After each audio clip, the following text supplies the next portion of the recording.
नमस्कार, ppm times Bihar देख रहे हैं आप। मैं हूं आपके साथ सृष्टि। बिहार में शिक्षकों की ट्रांसफर पोस्टिंग को लेकर लगातार मांग हो रही है।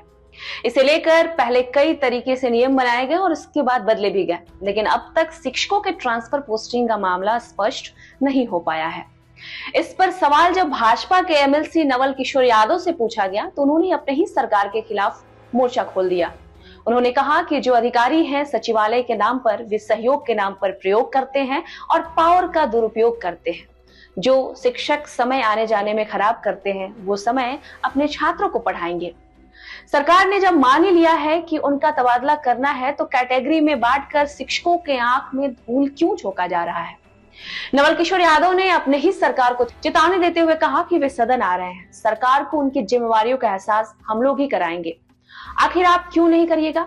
इस बिहार में तमाम अधिकारियों के स्थानांतरण हो रहे हैं, कर्मचारियों के स्थानांतरण हो रहे हैं, तो शिक्षकों का स्थानांतरण क्यों नहीं हो रहा है? क्यों आप कह रहे हैं कि हम ऐप बना रहे हैं? ऐप आदमी बनाया है कि आदमी को ऐप बना रहा है? नवल किशोर ने अपने ही सरकार पर बरसते हुए कहा कि आप स्थानांतरण करें, वरना शिक्षक आपकी जान नहीं छोड़ने वाले।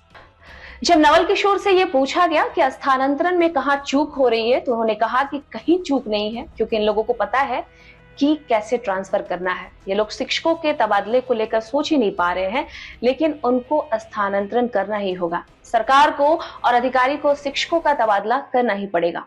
उन्होंने शिक्षा मंत्री पर निशाना साधते हुए कहा कि जैसे हम रोज कपड़े बदलते हैं, ठीक उसी तरीके से ये लोग रोज रोज नियम बदल रहे हैं।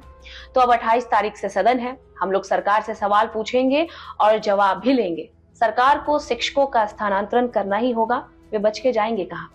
उन्होंने ये भी कहा कि इसको चुनाव से जोड़कर देखना बिल्कुल भी जरूरी नहीं है। स्कूल के बेहतरी के लिए स्थानांतरण जरूरी है।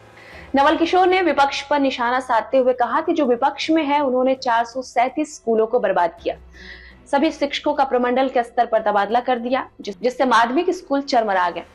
इन लोगों को शिक्षकों से कोई मतलब नहीं है, इनको सिर्फ बालू माफिया, जमीन माफिया से मतलब है।